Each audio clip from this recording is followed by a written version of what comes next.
Bon, bonjour à tous. Je vais vous faire tout d'abord vous donner le moral, parce qu'on est dans une ambiance qui est relativement morose en agriculture. Donc très très vite, on va un tout petit peu regarder ce qui se passe vraiment au niveau mondial depuis de très nombreuses années, parce que je commence... Alors comment ça marche? Voilà. Alors ça, c'est un chart qui a été fait par la FAO, où vous avez depuis 1961 l'évolution, c'est la ligne droite de la démographie, et en parallèle, la consommation par habitant au niveau mondial du nombre de calories. Et donc on a déjà un marché des produits agricoles au niveau mondial qui se porte très bien, la démographie d'un côté qui continue à grandir, et comme vous le savez, on est à peu près 7 milliards et demi aujourd'hui, on devrait être 9 milliards 6 en 2050, et ça monte tous les jours. C'est assez drôle d'ailleurs. La prévision d'augmentation, la réalité du chiffre, c'était pas 9,3, c'était pas 9,6, c'était entre 8,4 et 10,6. Et le seul élément de variation entre les deux, c'est l'éducation des femmes, mesdames. Et c'est pas trop d'actualité à l'heure actuelle, donc on sera de plus en plus nombreux. Donc on a du monde qui arrive. Et la deuxième bonne nouvelle que vous voyez là-dessus, si j'arrive à m'en servir, voilà, c'est l'évolution de la consommation de calories par habitant. Le monde va bien. On mange de plus en plus. Bon, nous en particulier, mais c'est surtout les autres. Aujourd'hui, quand vous regardez le détail, vous vous rendez compte que fondamentalement, il reste 2 régions du monde où l'essentiel n'est pas fait. On est encore à des niveaux de 2400, 2500 calories par habitant par jour. Tout le reste est passé à plus de 3005. Les 2 zones où il y a encore des progrès à faire, c'est l'Inde d'un côté, l'Afrique de l'autre. La Chine, typiquement, dont on nous parle à longueur de journée, j'y reviendrai tout à l'heure, a fini sa transition alimentaire. Ils sont à 3400 calories par habitant. Donc l'essentiel de l'alimentation, des besoins d'alimentation sont couverts dans cette grande zone dont on parle beaucoup. D'un point de vue agricole, le groupe ODA dit régulièrement, et ça choque beaucoup, l'histoire chinoise, elle est finie. Alors elle n'est pas finie parce que les Chinois vont évoluer dans leur type de consommation. Maintenant, en volume de calories, l'histoire est terminée. Le truc qui est intéressant maintenant, c'est de regarder aussi ce qui va se passer dans les années qui viennent, au niveau de la démographie. Vous savez tous, dans les 20 dernières années, c'était une histoire chinoise et indienne. La grande nouvelle dans le futur proche, c'est que ce n'est pas une histoire chinoise et indienne. C'est que les 2 prochains milliards qui vont arriver, ils vont arriver en face de chez nous. Ils vont arriver à 18 km de l'Europe. Ils vont arriver en Afrique du Nord, ils vont arriver au Moyen-Orient, ils vont arriver en Afrique. Gros intérêt de cette population qui connaît bien la France, pour différentes raisons historiques, et qui consomme beaucoup de blé, mine de rien. Beaucoup de nos produits. Je précise un petit point de détail, l'homme ne crève pas de faim. Quand il a faim, soit il trouve sa nourriture, soit il se déplace. Donc dans tous les cas, il se nourrira. Petit point de détail. Tous les points, il se nourrira, chez eux ou chez nous. Je ne l'ai pas mis, cette carte, parce que j'ai pas beaucoup de temps. Vous prenez la carte de l'impact du réchauffement climatique, vous regardez cette carte-là, c'est un peu embarrassant, c'est quasiment la même carte. C'est-à-dire que l'impact du réchauffement climatique prévu par le GIEC correspond avec l'évolution de la démographie. Donc le potentiel agricole de ces zones est important, contrairement à ce qu'on dit, ils peuvent doubler leur production. Le Sahel, typiquement, a doublé sa production depuis 10 ans, on n'en parle jamais, mais la région sahélienne a doublé sa production. Il y a du potentiel agricole, mais qui n'est pas en ligne avec leur développement démographique futur. Alors, tout ça veut dire quoi? Veut dire que pour nourrir cette population qui croît en nombre et qui croît en quantité par habitant, eh bien, les échanges mondiaux se développent. Là, vous avez un tableau qui a été fait par la Rabobank, qui est sorti il y a quelques jours, où vous avez depuis 2010-2011, je ne suis pas remonté très loin, jusqu'à 2015-2016, l'évolution des imports de denrées alimentaires. Denrées alimentaires, céréales oléagineuses, sucre, produits laitiers, tout ce qui va bien, ensemble. Et on se rend compte que l'on est passé du 516 millions de tonnes à 666. Augmentation très significative de 25% dans les 6 dernières années. J'aurais pu revenir dans le passé, j'aurais pu faire de la prévision dans le futur, je garde la même carte. Ça va continuer à monter. D'une façon très intéressante, on voit très clairement que la Chine est importante, mais que ce n'est pas la Chine qui a bougé le plus récemment. C'est plutôt l'Asie du Sud-Est, dont on ne parle jamais. Quand on regarde un peu plus loin, rappelez-vous d'un petit chiffre qui me fait beaucoup rire à titre personnel, c'est l'Europe. Vous rappelez-vous de 77 millions de tonnes, d'accord, d'import. Rappelez-vous de ce chiffre. Parce que maintenant, on va regarder les exportateurs. Au niveau des exportateurs, les États-Unis gardent une part importante. Très clairement, les grands gagnants des 5 dernières années, si j'arrive à faire fonctionner ce truc, vous devinez, c'est le bleu grisé. C'est bien évidemment l'Europe de l'Est, et autrement, c'est l'Amérique latine. Vous vous rappelez du chiffre d'importation européenne? Vous voyez le chiffre d'exportation européenne? Ah non, je crois pas, non. 47? Je suis très heureux de vous annoncer que nous sommes déficitaires en Europe. C'est pas quelque chose qu'on retient souvent, ça. Nous sommes net importateurs d'à peu près 10% de toutes les denrées alimentaires que nous consommons en Europe. Alors on importe du soja, on exporte du blé, etc. Mais globalement l'Europe, et c'est un truc à se rappeler, est nette importatrice de denrées alimentaires. Et non pas une petite histoire qu'on vous a racontée, des montagnes de beurre, de lait et de machin qui font que nous allons inonder le marché mondial. Le futur, c'est quoi? Qu'est-ce qui va se développer dans le futur? Parce que la demande. Alors ça, c'est un point aussi qu'on oublie tout le temps. Bon, j'ai passé 25 ans dans le commerce international, je l'ai quitté pour vraiment me focaliser sur la gestion de risque, et maintenant sur la gestion de risque des agriculteurs. Le point important, c'est la demande. Désolé de dire ça des agriculteurs, quelqu'un qui a faim se nourrit. Donc soit il produit, soit il importe. Et quoi qu'on en pense, quoi qu'on regarde au niveau mondial, ça s'est toujours produit comme ça. Quand on parle des grandes famines, elles ont toujours été organisées par des gouvernements. Dans mon expérience, de mon passage chez InVivo, j'ai eu l'occasion d'être invité au programme alimentaire mondial, et la patronne de l'époque, Josette Chiran, me parlait du Darfour, parce qu'on était dedans, et elle s'est mise à pleurer à un moment donné en me disant, tu te rends compte, mes camions sont à 30 km des camps, mais on m'empêche de passer. Donc les famines en tant que telles, les gens qui crèvent de faim, ce n'est pas lié à un problème de disponibilité, mais d'accessibilité aux produits agricoles. On continue. Alors tout ça, on l'a fait dans quel environnement? Là, ça démarre à une année que je chéris beaucoup, 1965. Grande année. On fait ce qu'on peut. Hein.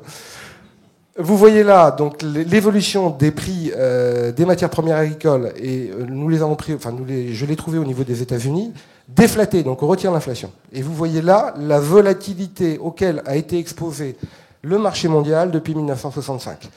Alors on est là, hein, vous voyez, c'est vraiment la fin du monde, ce qui s'est produit depuis 2006. Ouais, il y a eu un peu pire avant. Hein.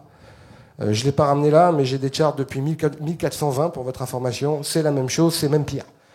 Donc le marché mondial a été très peu volatile dans les 40 dernières années, et c'était encore pire en Europe. En Europe, grâce à la politique agricole commune, on était vraiment tranquille. Mais on était dans un marché mondial qui fonctionne plutôt bien.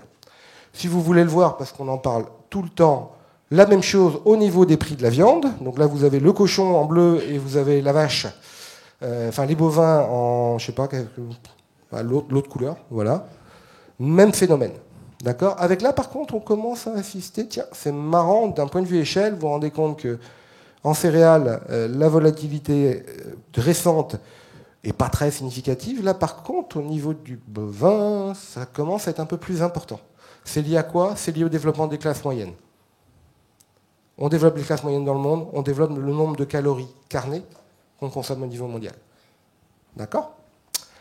On continue. Alors tout ça, ça donne quoi? Ça donne une carte qui fait peur. Merci la Rabobank, encore une fois. Nous, on est en plein milieu. Et tout le reste, c'est les échanges mondiaux. Donc c'est les mêmes chiffres que ce que je vous ai montré tout à l'heure, mais mis en flèche plus ou moins importante en fonction du volume. Alors nous avons la chance, parce que la Rabobank est une banque européenne, d'être au milieu de la carte. Mais c'est la seule chance que nous avons. Comme vous pouvez vous en rendre compte, nous ne représentons rien. Rien. Du tout. Ça veut dire quoi, ça? Ça veut dire que les causes de la volatilité du marché. Alors, la volatilité, c'est quoi? C'est un indicateur de tension. C'est quand vous avez une difficulté entre l'offre et la demande, trop de demandes et pas assez d'offres, ou le contraire, les marchés vont réagir pour s'ajuster l'un à l'autre. L'endroit où se confrontent l'offre et la demande, c'est l'endroit où il y a des consommateurs. Donc aujourd'hui, très clairement, les causes de la volatilité, on le voit très bien pour ceux qui suivent les marchés depuis quelques semaines, petite inquiétude sur le soja, petite inquiétude sur le maïs, l'un au Brésil, l'autre aux États-Unis, Euronext. Mais les causes de la volatilité ne sont pas chez nous. Annexement, comprendre ces causes est de plus en plus important. Donc la volatilité, c'est bien gentil, on peut avoir un avis définitif sur la taille de récolte de blé française cette année. Ouais, ok, maintenant, c'est pas chez nous que ça se passe. Et ça ne se passera pas chez nous dans le futur. Donc on est un petit élément dans un marché qui nous dépasse très largement et qui va continuer à nous dépasser largement. Une petite interrogation. Imaginez que la Rabobank ait été quelque part en Asie ou aux États-Unis, enfin aux Amériques, et que la carte a été faite centrée sur le Pacifique. Imaginez ces cartes centrées sur le Pacifique. Il y aurait un petit machin qui traîne dans le coin avec 3 fois rien. C'est nous. D'accord ? Deuxième point important, vous vous rendez compte que le seul truc où on représente un tout petit peu quelque chose, c'est le orange, c'est le blé. Maintenant, le blé, ça ne représente rien par rapport au maïs, au soja et à la viande au niveau mondial. Elle est géniale cette carte, moi je l'aime beaucoup. Et vous l'avez là un peu plus précise, c'est la même. Bon, vous retrouvez les grands flux nord-américains et sud-américains vers la grande zone asiatique. et puis nos petits pouillèmes à nous qui traînent vers là. Tout ça, c'est des bonnes nouvelles, hein, vous ne trompez pas. Être déficitaire, c'est génial. Ça veut dire que les prix chez nous sont plus hauts qu'ailleurs dans le monde. Être loin de la volatilité, ça veut aussi dire qu'on a plein d'opportunités pour y répondre. Donc tout ça, c'est des bonnes nouvelles. Ce n'est pas des mauvaises nouvelles. Maintenant, ça veut dire que c'est compliqué. Ça veut dire que quand on s'y intéresse, il faut le faire sérieusement, en étant très bien formé, en étant bien informé dans un marché où l'information est gratuite et disponible partout. Donc le point n'est pas d'avoir de l'information, le point est de la comprendre. Et avec un tout petit peu d'expérience dans le sujet, c'est pas simple. On continue. Alors les conséquences sur vous, hein. Voilà, sur les agriculteurs.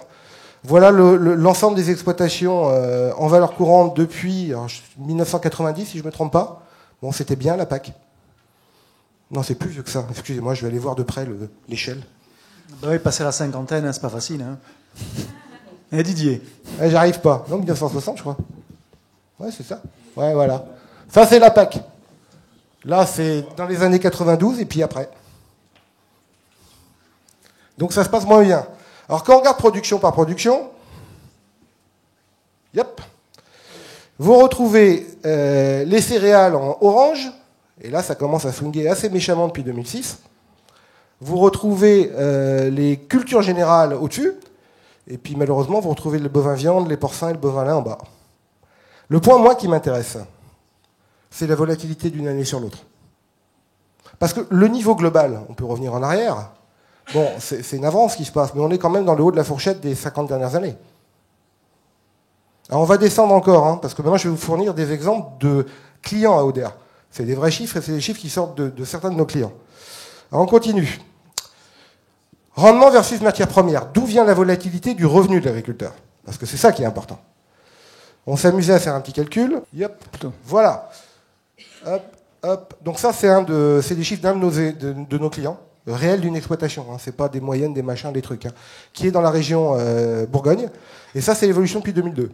Voilà l'évolution de son rendement. Bon, c'est pas mal déjà. Hein. La Bourgogne, c'est quand même très volatile hein, comme rendement. Hein. Ça fait 20%. D'accord? Maintenant, on prend les variations du blé sur matif. Juste en exemple. Hein, je ne dis pas que tout le monde produit du blé. Là, on est à 160% d'écart. Alors qu'on passe 95 voire 98% du temps de l'agriculteur sur quoi? La gestion du rendement. Donc déjà, il y a un léger problème de priorité. Alors on va rentrer en détail. Là, on a fait le même calcul sur les principales productions agricoles végétales en France. Au niveau des productions animales, c'est beaucoup plus compliqué d'avoir les prix réels des agriculteurs. Donc on ne l'a pas fait. Et on a fait deux périodes. 2001-2010, 2010-2015.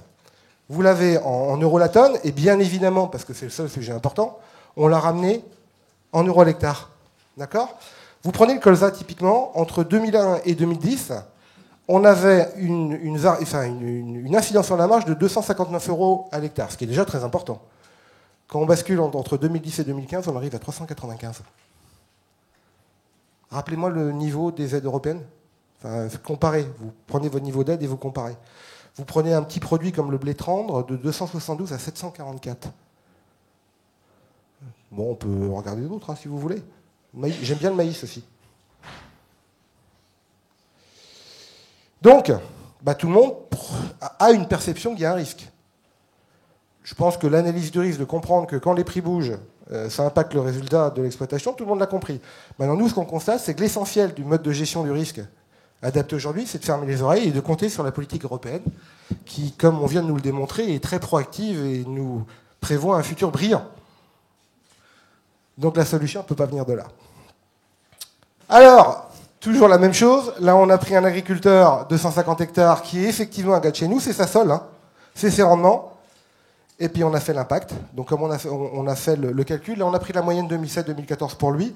Pour lui, sur son exploitation de 150 hectares, c'est un impact de 115 800 € pour l'exploitation.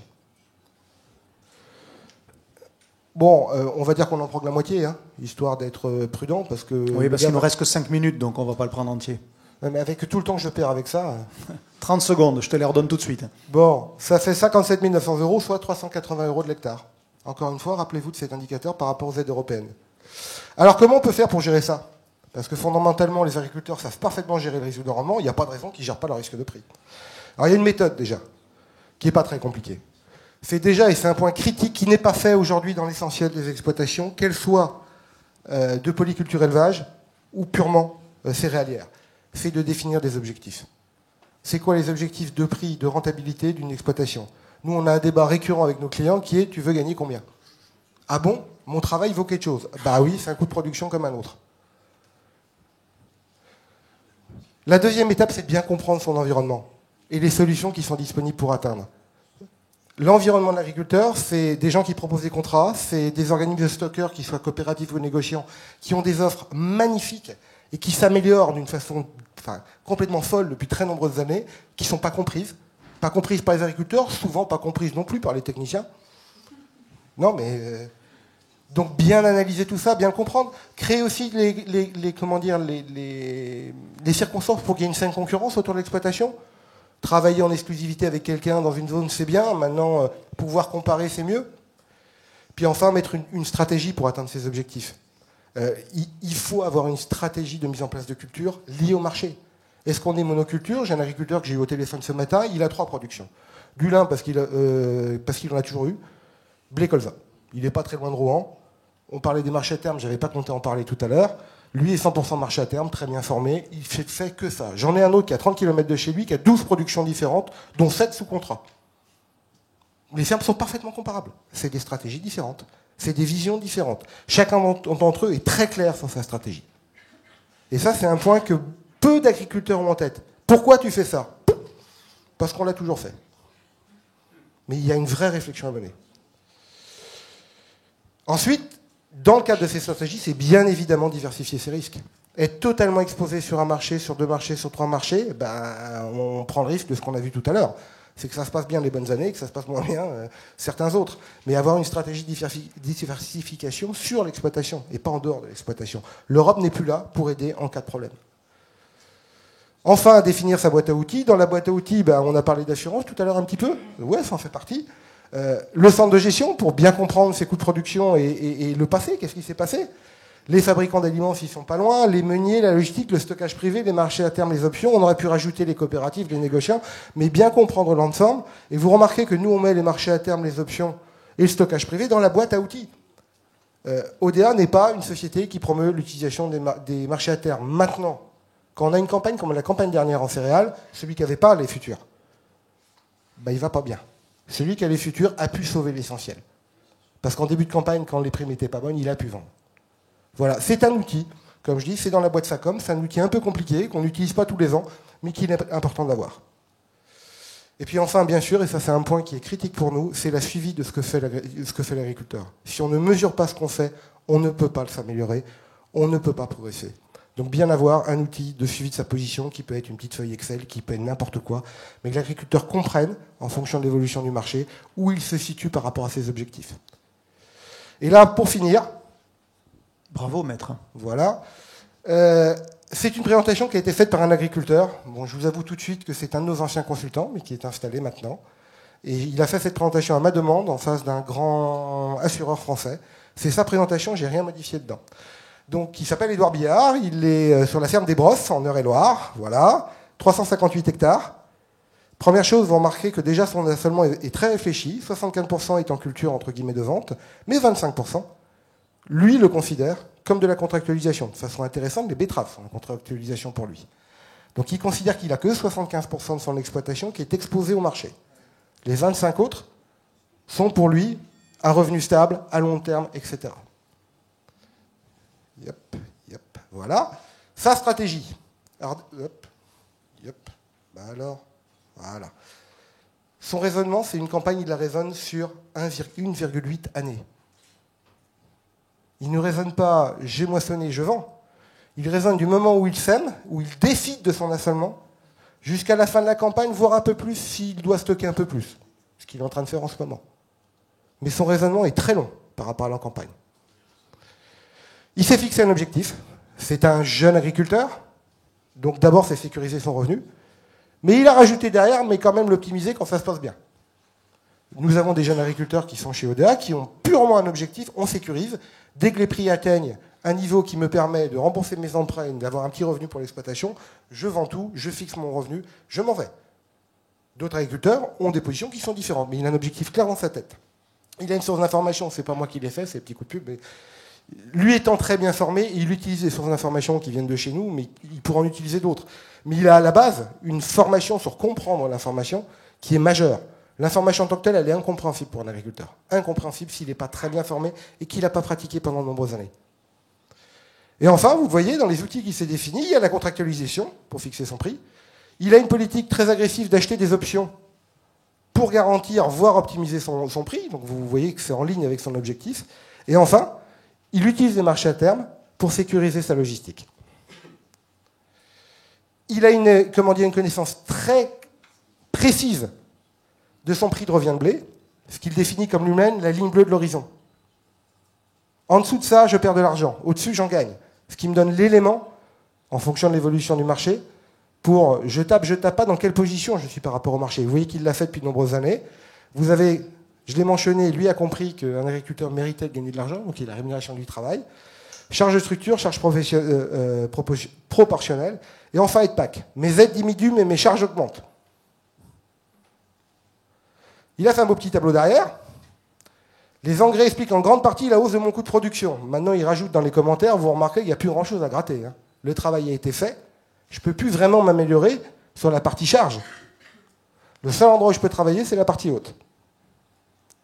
Et enfin, il a fait ce tableau que tout le monde veut nous voler, qui sont son seuil de rentabilité, qu'on a vu avant, ramené en face de l'évolution du prix du blé, ramené en départ chez lui. Et sa grande conclusion est de dire que quand on réfléchit sur une part de 18 mois, à part 2009, tous les ans, on a eu des opportunités de gagner de l'argent au-delà de la rémunération du coût du travail. Tous les ans, tous les ans, tous les ans. Ce qui le rend très optimiste sur la méthode fonctionne. Maintenant, il faut avoir un horizon long, il faut connaître parfaitement, et vous remarquez, et moi je sais qu'il a le même tableau sur la campagne actuelle, sur son site ODA Connect, bon, il y en a d'autres encore une fois, c'est pas de la pub pour ODA, où les objectifs sont fixés, et il réfléchit sa commercialisation purement par rapport à ses seuils de commercialisation, qu'il travaille par ailleurs. Qu'on soit très clair, nous, ce qu'on constate sur le terrain, c'est que l'écart entre les agriculteurs qui s'en sortent et les agriculteurs en grande difficulté, c'est les charges de mécanisation. On peut le tourner dans tous les sens. Lui étant, il est plutôt élevé, pour être honnête avec vous, dans ses prix. Si on revient dessus... Hop, rapidement, là, parce qu'on est au-dessus maintenant. Oui, c'est fini. Didier. Tu vois ton truc qui Oui, marche mais pas. je suis là pour ça. Désolé. Il ne marche pas. Voilà.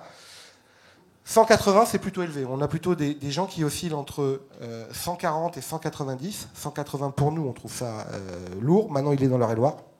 Ça va. Par contre, des agriculteurs qui sont dans les mêmes niveaux de coût de revient dans le centre de la France, en Bourgogne typiquement, dont on en parlait tout à l'heure, c'est pas la peine qu'ils viennent au marché. Ils s'en sortiront pas. Les objectifs sont plutôt à 140, 150 en blé, dans ces zones-là. Voilà. Hop. Et donc, comme disait Albert Einstein, la folie, c'est de faire toujours la même chose et de s'attendre à un résultat différent. Donc malheureusement, dans l'agriculture, quand on parle de marché, il faut changer à l'heure actuelle. Et le petit coup de pub pour finir, vous pouvez faire appel à nous si vous avez besoin. Merci beaucoup. Merci Didier. Revenez quelques instants ici. Bon, ce qui est fascinant, effectivement, c'est que ils passent 95 ou 90 ou même 80% du temps sur un sujet qui est de moins en moins déterminant à la fixation de leurs revenus. Comment on doit les convaincre d'inverser, ou en tous les cas de rééquilibrer, cette priorisation de leur énergie? Alors, je voudrais déjà faire clair, avoir un bon résultat agronomique est déjà une condition de base à avoir un revenu. Donc ça, c'est un prérequis. C'est un prérequis. Donc l'avoir en objectif numéro 1 me dérange pas. Moi, ce qui me dérange, c'est les 3-4% à la fin. J'ai bien compris. Bon, on parle pas de grand-chose non plus. Une commercialisation bien pensée, encore une fois, il y a du temps à passer en amont, de réflexion, d'analyse du passé, etc., à froid, entre guillemets, avant d'être dans le marché. Qui là peut être fait avec les centres de gestion. Mais quand vous en parlez à des... Non, mais après, dans le marché, c'est 2-3 heures par semaine. C'est pas plus que ça. J'entends, mais quand vous en parlez à des exploitants, ça paraît tellement logique quand vous le présentez comme ça. C'est quoi le contre-argument pour dire oui, mais je vais quand même pas faire comme tu me demandes de le faire? Alors, je crois que beaucoup ont cru que les marchés, c'était une notion de coût. Enfin, on fait des coûts, il y a des gourous, il y a des gens qui savent, moi je sais pas. COUP. Ça, c'était avant. Depuis 2 ans, là, c'est non, en fin de compte, ce qu'on nous raconte, c'est vrai, il faut travailler.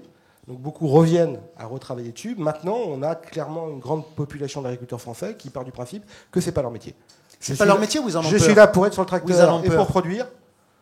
Il y en a d'autres qui ont peur aussi, mais malheureusement, moi, il y a quelque chose qui me navre. Vous prenez les cursus de formation des agriculteurs, vous prenez les 40 heures, vous prenez à peu près tout le corpus de formation qu'ils leur sont apportés, et pas traité. La partie marché, zéro.